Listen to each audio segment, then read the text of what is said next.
Assalamu alaikum students, I am Rashid Ali from oursofttubes.com and welcome to this Excel 2019 tutorial series.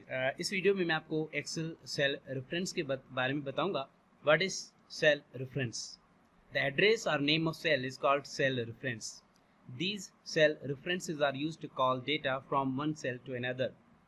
हमने previous video में सीखा था कि ये जितने भी सेल्स हैं इनके अपने अपने नाम हैं और उस सेल के नाम को, फॉर एग्जांपल ये सेल है, इसका नाम A1 है, इसका B1 है, इसका C1 है, इसका D1 है, इसका E1 है एंड सो ऑन. सो ये जो सेल के नाम हैं या इस सेल के नाम को हम सेल एड्रेस भी कहते हैं या सेल रेफरेंस भी कहते हैं. तो ये जो सेल नेम या सेल एड्रेस है, सेल रेफरेंस है, एक ही बात है और इसका काम है कि एक सेल से दूसरे सेल में वैल्यू कॉल करना. मिसाल के तौर पे अगर मेरे पास A1 में कुछ वैल्यू है, ये वैल्यू है और मैं किसी और सेल में कॉल करना चाहता हूँ तो मैं लिखूँगा A1. अब यहाँ पे 10 आ रहा है, इसका मतलब है कि इस सेल में E1 में A1 का वैल्यू है. कोई भी वैल्यू यहाँ पे लिखें, फॉर एग्जांपल मैं 15 लिख लेता हूँ तो ये यहाँ पे देखें 15 आ रहा है. अगर मैं लिख लेता हूँ 20 तो 20 आ रहा है. अगर मैं कोई नाम लिख लेता हूँ, अपना नाम लिख लेता हूँ तो यहाँ पे मेरा नाम आ रहा है. जो भी यहाँ पे वैल्यू होगा वो इस सेल में आएगा. तो सेल रेफरेंस का काम है वो कि एक सेल से दूसरे सेल में वैल्यू कॉल होगा और जो सेल रेफरेंस है उसमें बेसिकली हम कॉलम का नाम, जैसे कि इज इक्वल ए, कॉलम का नाम है 1, रो का नंबर है. तो हमेशा what is cell reference? Cell reference is basically combination of column and row number, column name and row number, और ये यूज़ होता है एक सेल से दूसरे सेल में वैल्यू कॉल करने के लिए. सिमिलरली अगर फॉर एग्जांपल मैं यहाँ पे लिख लेता हूँ is equal A1 plus B1, इसका मतलब है कि मैं लिख लेता हूँ A1, तो A1 में जो भी वैल्यू होगा वो आ रहा है. मैं A1 में 5 लिख देता हूँ और इसमें मैंने A1 के साथ मैंने प्लस करना है B1 का वैल्यू, तो मैं लिखूँगा B1. तो इसका मतलब A1 का वैल्यू कॉल होगा, B1 का वैल्यू भी कॉल होगा और वो आपस में जमा हो जाएगा, इन दोनों वैल्यू जमा हो जाएंगे. तो फॉर एग्जांपल आप लिखें 2, 3, 4, कोई भी वैल्यू आप यहाँ पे टाइप करेंगे तो बेसिकली ये इनकी कैलकुलेशन जो है वो होगी. तो सेल रेफरेंस ये है. अच्छा, अब जो है सेल रेफरेंस जो है ज़ाहिर सी बात है, हमने देखा कि सिंपल कॉलम और रो पे मुश्तमिल है. एक्चुअली सेल का ज़ाहिर सी बात नाम एक ही है, लेकिन असल में 4 वेज से इसको हम लिख सकते हैं. तो लिहाजा हम इसको 4 कैटेगरीज में हम इसको डिवाइड कर सकते हैं. तो जो अगर हम कहेंगे काइंड्स ऑफ सेल रेफरेंस या टाइप्स ऑफ सेल रेफरेंस, तो ये इसके 4 हैं. तो there are 4 types of cell reference. They are simple. Simple में हम कॉलम का नाम और रो का नंबर लिख लेते हैं. एब्सोल्यूट में हम कॉलम और रो के कॉलम नेम और रो नंबर के साथ डॉलर साइन लगाते हैं. मिक्स्ड में एक को सिंपल रखते हैं, जैसे आप देख सकते हैं कि इस वक्त मैंने जो है रो नंबर सिंपल रखा है इसकी तरह, और ये जो कॉलम का नाम है इसके साथ हमने डॉलर साइन लगाया है. मीन्स एक यूनिट इसका जो है वो सिंपल की तरह है और एक एब्सोल्यूट की तरह है, लिहाजा हम इसको मिक्स्ड सेल रेफरेंस कहते हैं. तो हम डिस्कस करते हैं कि ये क्यों डॉलर साइन लगाने की ज़रूरत पड़ेगी. और 3D में हम बेसिकली कॉलम जो है वो इस सेल रेफरेंस में हम शीट का नाम भी लिखते हैं, कॉलम का नाम भी लिखते हैं और रो का नंबर भी लिखते हैं. सो सबसे पहले सिंपल या relative cell reference. In this cell reference we use column name and row number simply. Example equal A1. When we drag through handful option, column and row will change. इसका मतलब है कि जब सिंपल सेल रेफरेंस में हम क्या देते हैं, कॉलम का नाम और रो का नंबर देते हैं, और जब हैंडलफुल ऑप्शन के ज़रिए ड्रैग करेंगे तो दोनों यानी कॉलम का नाम और रो का नंबर चेंज होगा. और ये चेंज हमारे लिए फ़ायदेमंद होगी क्योंकि हमारी कैलकुलेशन जो है वो ऑटोमेटिक होंगी. मिसाल के तौर पे मैं किसी भी शीट पे आके और मैं लिखता हूँ, फॉर एग्जांपल मैंने लिखा 2 और इस 2 को मैंने ड्रैग किया और मैं यहाँ पे x का साइन मैंने टेबल बना लेता हूँ. मैंने इसको ड्रैग किया या डबल क्लिक कर देता हूँ और यहाँ पे मैं लिख लेता हूँ सीरीज़ भी ड्रैग करके बना लेते हैं और फिर जो है यहाँ पे इक्वल साइन दे देते हैं. इसको भी हैंडफुल ऑप्शन पे डबल क्लिक कर लेते हैं. तो ये हमारे पास एक मल्टीप्लायर है, एक सीरीज़ है, x का साइन है और इक्वल साइन का साइन है. अब मैं चाहता हूँ कि ये जो 2 मल्टीप्लाई 1 हो, 2 मल्टीप्लाई 2 हो 2 मल्टीप्लाई 3 हो यानी टेबल बने, तो मैं एक तरीका ये है कि 2 मल्टीप्लाई 1 करूँ, फिर 2 मल्टीप्लाई 2 करूँ। इससे काफ़ी टाइम जो है वो वेस्ट होगा। इससे बेहतर है कि हम क्या करेंगे, हम लिखेंगे is equal A1 multiply A2 multiply C2। तो ये हमारा आ गया, टेबल बन गया। ठीक है, आ गया। तो इसको मैं मर्ज कर लेता हूँ और यहाँ पे मैं लिख देता हूँ कि मैंने ये 2 का टेबल बनाया है। अगर मैं 3 का टेबल बनाऊँगा तो मैं यहाँ पे 3 लिख लेता हूँ और यहाँ पे मुझे 3 लिख के ड्रैग करना होगा ऐसे, ताकि 3 का टेबल बने। चलें, तो यानी इसका मतलब है कि जो सेल रेफरेंस चेंज हो रहा है, अगर हमारा सेल रेफरेंस चेंज ना होता तो हम क्या करते हैं, इसमें हम लिखते हैं A2 मल्टीप्लाई C2, फिर इसमें लिखते हैं A3 मल्टीप्लाई 3 C3, इसमें A4 मल्टीप्लाई C4। तो ये काफ़ी जो है वो टाइम हमारा वेस्ट होता। तो हमने एक ही जो है फार्मूला लिखा A2 मल्टीप्लाई C2, उसको ड्रैग किया, ऑटोमेटिक हमारा टेबल बन गया। इसी तरीके से एक और एग्जांपल मैं आपको बता देता हूँ। लेट्स से मैं यहाँ पे जाता हूँ कि सीरियल नंबर लिखूँ, इसमें मैं आइटम लिखूँ, इसमें रेट लिखूँ और इसमें काउंट लिखूँ और यहाँ पे मैं टोटल मालूम करना चाहता हूँ। 1 2 सीरीज़ के लिए हम क्या करते हैं, तो ड्रैग कर दिया, आइटम के नाम टाइप करते हैं। For example pens, cakes, pencils, erasers, toffees, और इनको नीचे ड्रैग करते हैं और हम इनका रेट लिखते हैं। For example dummy rate 10 5 2 3 and something, ऐसे हम लिखते जाते हैं रेट।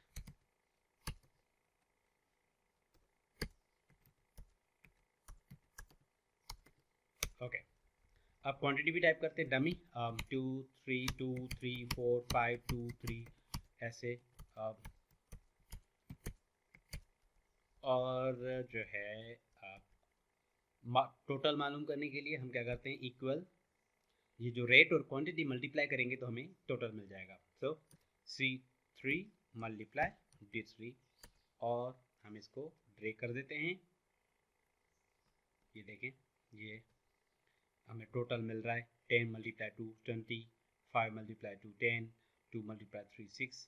और अगर हम चेंज करेंगे क्वांटिटी को या रेट को तो ऑटोमेटिकली टोटल का जो वैल्यू है वो चेंज हो जाएगा। फॉर एग्जाम्पल पेन्स 12 रुपये की है, हम 12 कर दिया हमने और ये 24 हो गया, और क्वांटिटी 3 कर दिया तो आप देखिए 36।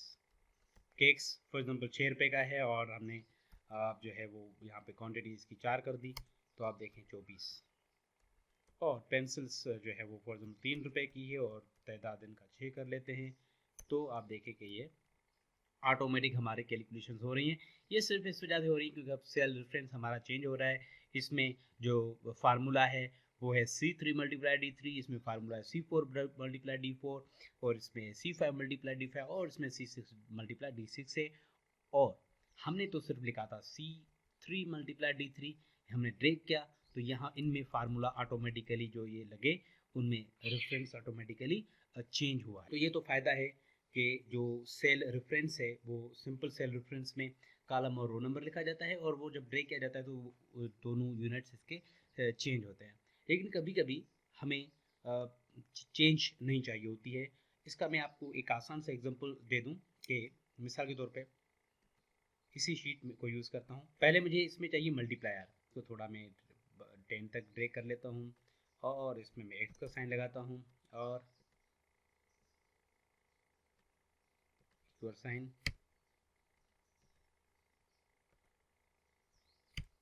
इक्वल साइन, और इसको भी मैं डबल क्लिक कर देता हूँ। अब मुझे टेबल बनानी है तो जाहिर सी बात है मुझे एक सीरीज़ चाहिए होगा।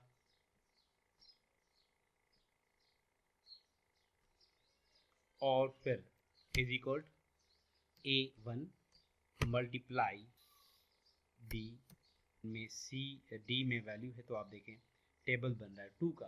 अब इंस्टेड अगर मैं ये जो 2 का टेबल है, मैं चाहता हूँ ये टेबल जो है ये इसमें मल्टीप्लायर एग्जाम्पल G में टाइप करूँ तो उसका टेबल बने।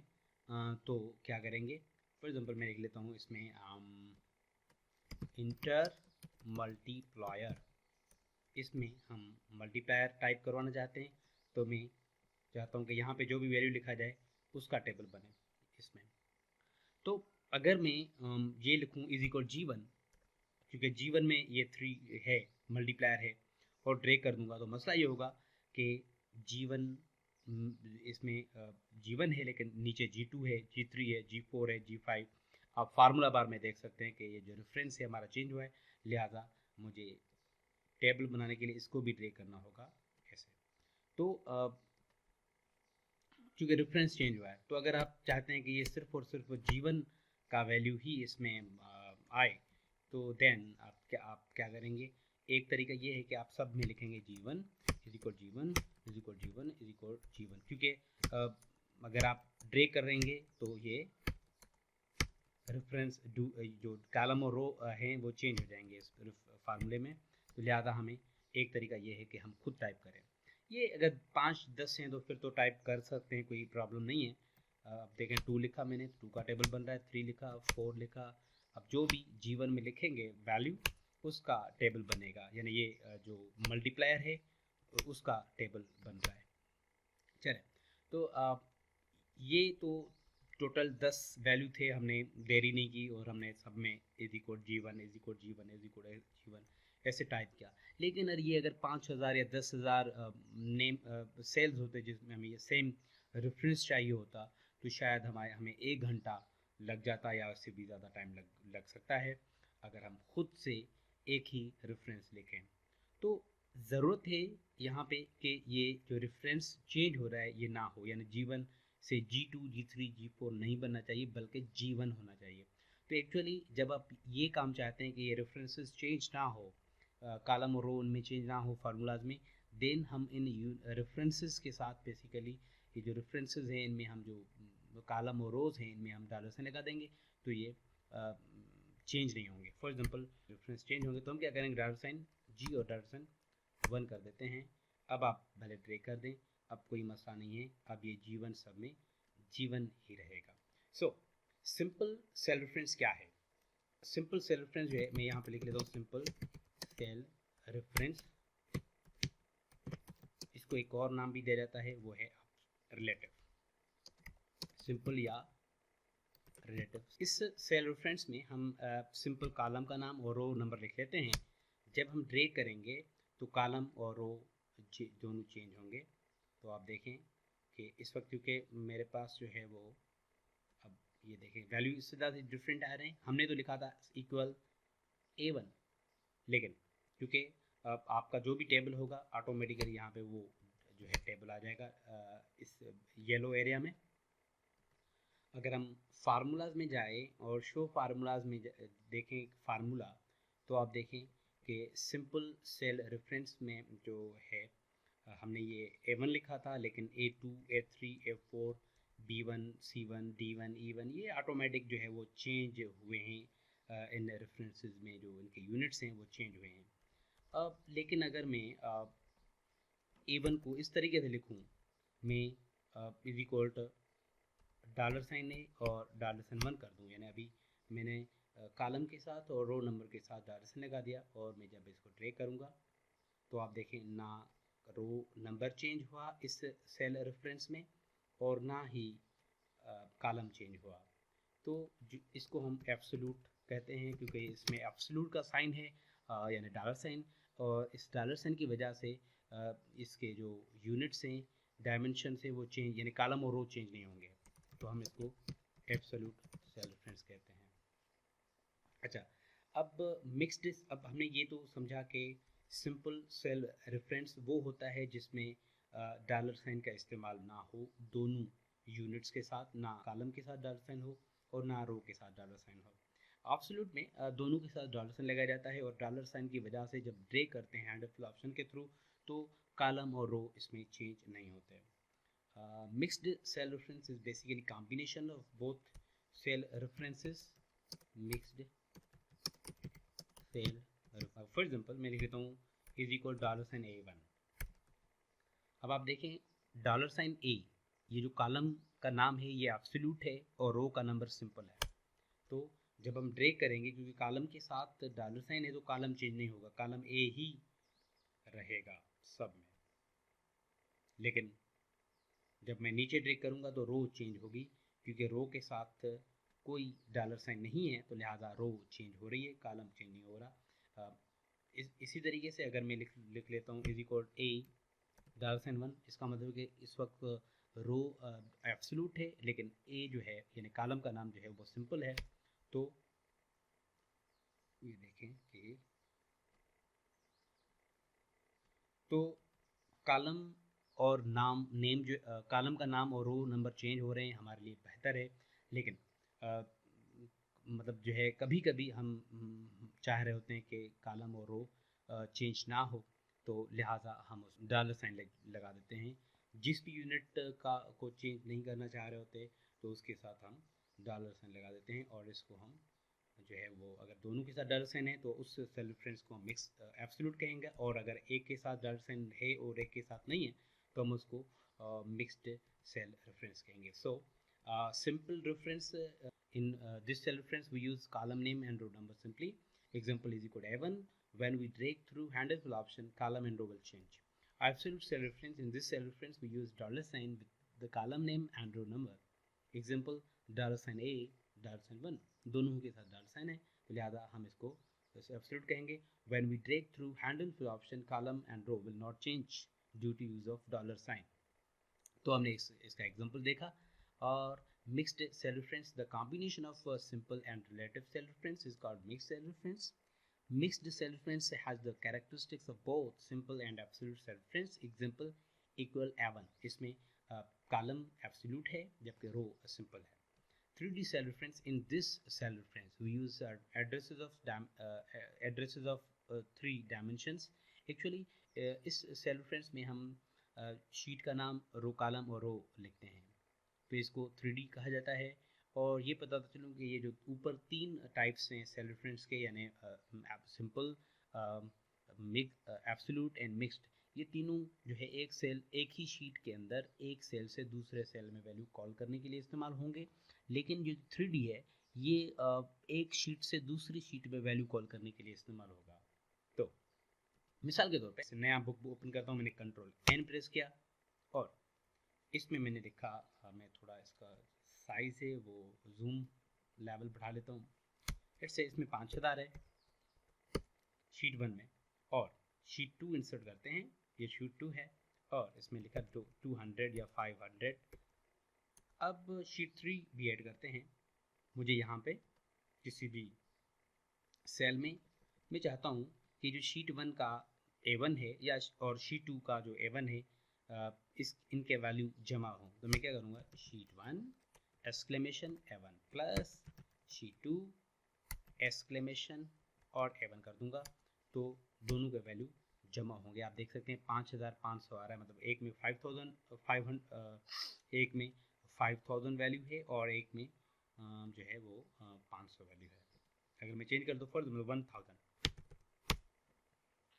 शीट 1 में, आप शीट 3 में देखें तो आपको यहाँ पे रिजल्ट चेंज नज़र आएगा, 1500 आ रहा है। तो यानी 3D सेल रेफरेंस जो है वो एक ऐसा सेल रेफरेंस है जिसमें हम शीट का नाम लिखते हैं और एक शीट से दूसरे शीट में वैल्यू कॉल करने के लिए इसको यूज़ करते हैं। इसके बहुत सारे एग्जांपल्स हो सकते हैं। बहुत सारी समरीज बना के हम एक शीट का डेटा होता है और हम उसको दूसरे शीट पे लेके जाते हैं, और फिर अगर हम एक शीट में कोई चेंजेस करते हैं तो ऑटोमेटिकली दूसरी जो शीट्स लिंक्ड शीट्स होती हैं उनमें ऑटोमेटिकली जो है वो चेंजेस होती हैं। अगर एक शीट में चेंजेस होती हैं तो दूसरी शीट में ऑटोमेटिकली चेंजेस होती हैं। आज के लिए इतना काफ़ी है। नेक्स्ट क्लास में 3D सेल रेफरेंस के हम मज़ीद एग्जांपल्स करेंगे। तब तक के लिए अल्लाह हाफ़िज़।